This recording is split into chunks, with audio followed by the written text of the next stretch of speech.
आकाशवाणी रांची से प्रस्तुत है प्रादेशिक समाचार।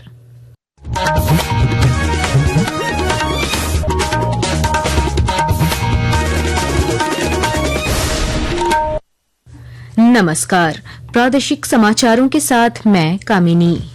भारत निर्वाचन आयोग ने उपराष्ट्रपति चुनाव के लिए राज्यसभा के महासचिव को रिटर्निंग ऑफिसर नियुक्त किया है। यह नियुक्ति विधि एवं न्याय मंत्रालय के परामर्श और राज्यसभा के उपसभापति की सहमति से की गई है। इस संबंध में आवश्यक राजपत्र अधिसूचना आज जारी की गई। केंद्रीय कृषि और किसान कल्याण मंत्री शिवराज सिंह चौहान ने कहा है कि पहली बार 2000 से अधिक वैज्ञानिकों के एक दल ने विकसित कृषि संकल्प अभियान के तहत 7,900 से अधिक गांवों का दौरा किया।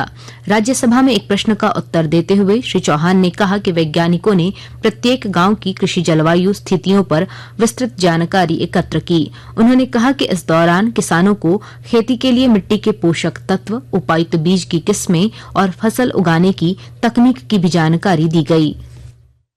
विकसित कृषि संकल्प अभियान हमारे हजारों वैज्ञानिक गाँव में गए।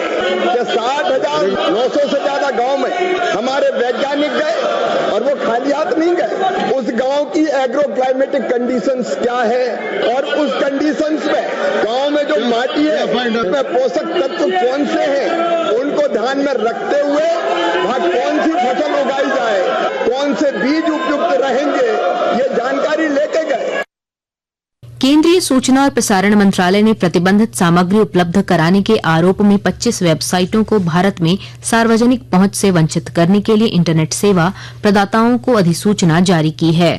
मंत्रालय ने सूचना प्रौद्योगिकी अधिनियम 2000 की धारा 67 और धारा 67A, भारतीय न्याय संहिता 2023 की धारा 294 और महिलाओं का अशिष्ट चित्रण निषेध अधिनियम 1986 की धारा 4 सहित विभिन्न कानूनों के उल्लंघन के लिए इन वेबसाइटों को चिन्हित किया है।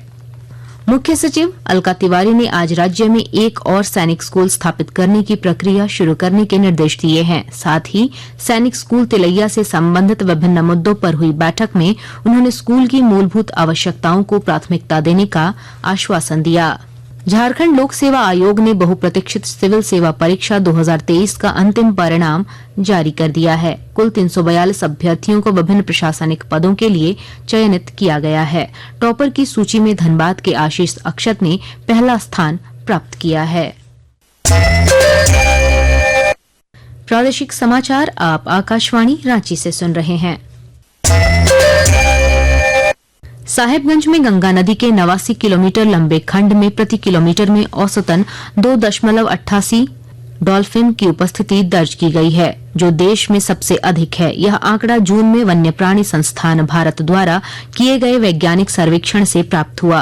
गंगा डॉल्फिन को राष्ट्रीय जलीय जीव घोषित किया गया है और यह वन्यप्राणी संरक्षण अधिनियम 1972 की अनुसूची 1 में शामिल है।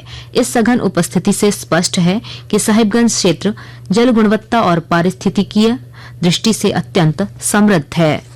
खूंटी जिले में महिला कृषि बागवानी स्वावलंबी सहकारी समिति और प्रदान के सहयोग से प्रतिवर्ष किसान फूलों की खेती कर लखपति बन रहे हैं और जानकारी दे रही हैं हमारी संवाददाता।